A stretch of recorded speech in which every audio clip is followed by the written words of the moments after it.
Le DAF Fresh Morning, c'est 104.5 tonnes de bonne humeur. Tous les matins sur Urban FM. La meilleure radio de la capitale. La meilleure radio de la capitale.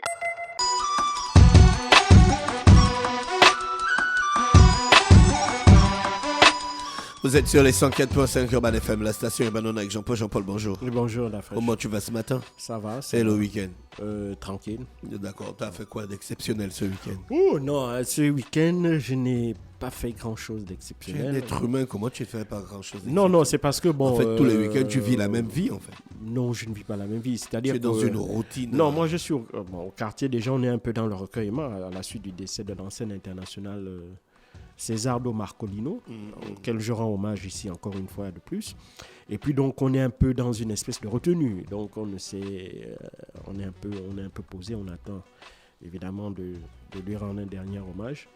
Et donc, c'est la raison pour laquelle je disais qu'au quartier, enfin, moi, je n'ai pas fait quelque chose d'extraordinaire. J'étais plutôt dans le repos.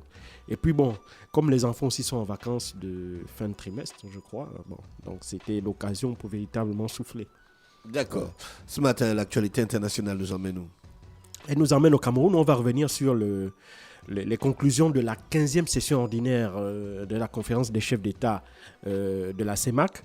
Alors, c'est une conférence, c'est une session ordinaire qui s'est tenue 4 ans en présentiel, après la dernière session du genre. C'était en 2019, c'était même avant la pandémie Covid-19. Et donc, cette session ordinaire des chefs d'État s'est tenue à Yaoundé, au Palais de l'Unité, en présence de tous les chefs d'État des pays membres de la CEMAC. Donc le Cameroun, le Congo, Brazzaville, le Tchad, le Gabon, la République centrafricaine. Et donc, et la Guinée équatoriale. Et donc tous ces chefs d'État avaient un certain nombre il y avait un certain nombre de questions qui étaient portées à leur appréciation, un certain nombre de points qui devaient faire l'objet de prise de décision. Mais on peut dire encore, malheureusement, ça a été un peu, de mon point de vue, une espèce d'occasion ratée, puisque, évidemment, on n'a pas eu de grandes déclarations au cours de cette 15e session ordinaire de la conférence des chefs d'État. Alors, les décisions des présidents étaient attendues principalement, de mon point de vue, sur 3 questions. Il y avait le renouvellement des dirigeants des instances de la CEMAC, notamment la commission de la CEMAC. Il y avait la deuxième question qui concernait la réforme du franc CFA. Et puis la troisième question concernait la fusion entre la CEMAC et la CEAC. Et donc, malheureusement, il n'y a pas eu de grandes annonces sur ces 3 questions. Concernant les nominations à la tête des instances de la CEMAC, donc on a la commission de la CEMAC, on a le parlement de la CEMAC, et on a aussi il y avait aussi des questions concernant le poste de gouverneur de la BEAC, donc la banque qui gère la monnaie commune aussi pays de la CEMAC. Il n'y a pas eu de décision puisque les chefs d'État ne se sont pas accordés sur le successeur de l'actuel président de la commission de la CEMAC, le professeur Daniel Onaondo. Et je crois que donc la question a été renvoyée, à une autre réunion des chefs d'État. Et ça, c'est bien dommage parce que le mandat du professeur Daniel Onaondo est arrivé à terme parce que c'est un mandat de 5 ans.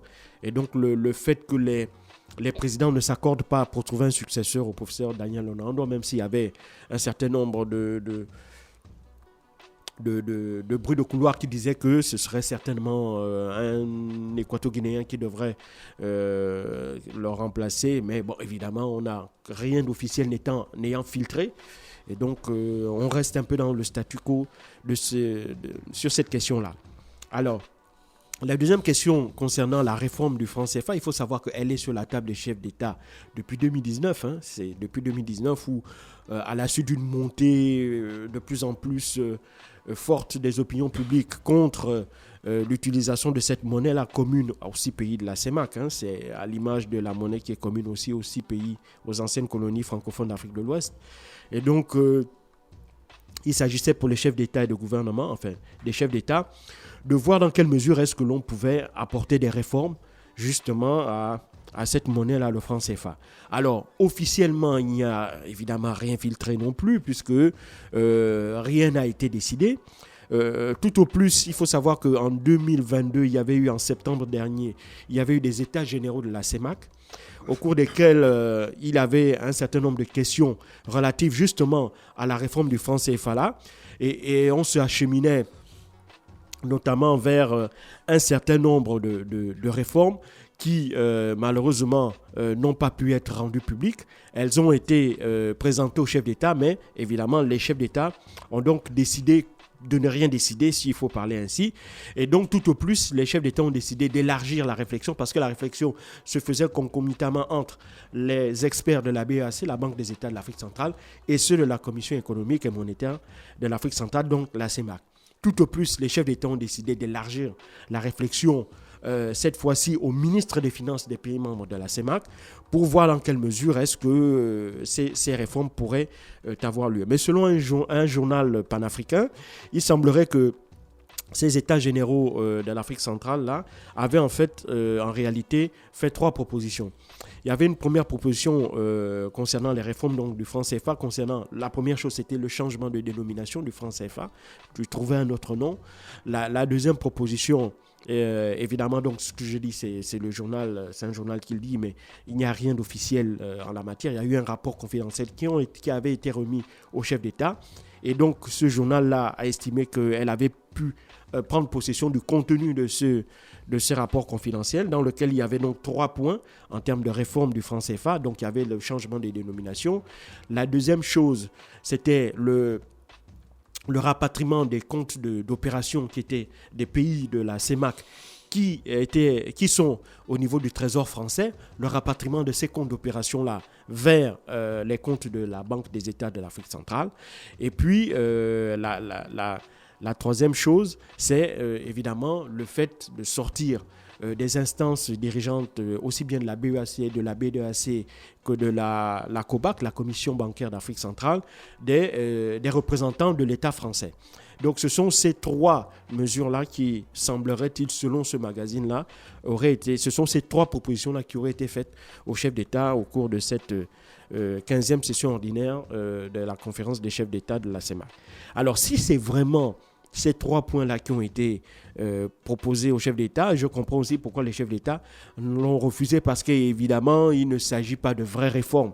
Parce que s'il faille se limiter au changement de nom, au rapatriement des comptes d'opération à la BAC et au fait qu'on expurge des instances dirigeantes de la CEMAC et de la BEAC, les représentants de l'État français, dans le fond, eh ben, on ne change rien. Pourquoi ? Parce que ce qui fait que le franc CFA soit ce qu'il est, c'est d'abord la convertibilité et la garantie qui est apportée par le Trésor public français.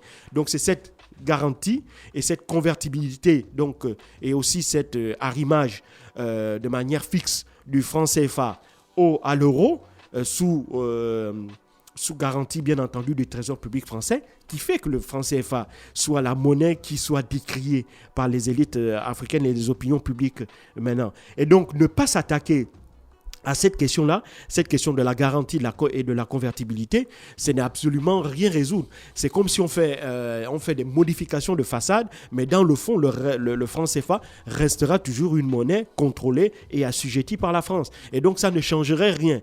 Et donc, si c'est véritablement ces 3 réformes-là, et les chefs d'État ont dû se rendre compte que ces réformes-là étaient vraiment insuffisantes pour pouvoir amener à un vrai changement au niveau de l'utilisation, enfin, un vrai changement du franc CFA, et c'est la raison pour laquelle ils ont donc décidé d'élargir donc cette réflexion-là non seulement de la CEMAC et de la BAC, mais de l'élargir également au ministre des Finances. Bien entendu, à côté de cela, il y a aussi eu la passation d'armes entre le président Paul Biya et le président de la République du Cameroun et le président Faustin Archange Touadéra, président de la Centrafrique. Donc celui-ci a donc pris les rênes de la CEMAC en respectant le principe de la rotation en suivant l'ordre alphabétique. Et donc, étant donné qu'après le Cameroun, par ordre alphabétique, c'est la Centrafrique. Et donc, en conséquence, c'est Faustin Archange Touadéra qui a pris la destinée de la CEMAC. Bien entendu, on s'attendait à ce qu'il y ait peut-être une espèce d'opposition à ce que Faustin Archange Touadéra prenne les rênes de la CEMAC, notamment en raison, par exemple, des décisions qui ont été prises en 2020 de la Centrafrique, par exemple, d'intégrer, de faire du Bitcoin une monnaie qui est une valeur courante, qui est une valeur fiduciaire en Centrafrique. Et donc, le Bitcoin est devenu une monnaie légale en Centrafrique. Et donc, ça, évidemment, c'était une décision qui avait énormément irrité la Banque centrale, puisque la Banque centrale, c'est la seule institution en Afrique centrale qui a le pouvoir de battre la monnaie. Et donc, le fait que la Centrafrique, sans s'en référer à la Banque centrale, en violation de toutes les dispositions et tous les traités que la Centrafrique a ratifiés concernant le franc CFA, et ben, le fait que la Centrafrique ait décidé unilatéralement d'imposer le Bitcoin comme étant une monnaie également ayant un cours légal dans ce pays-là,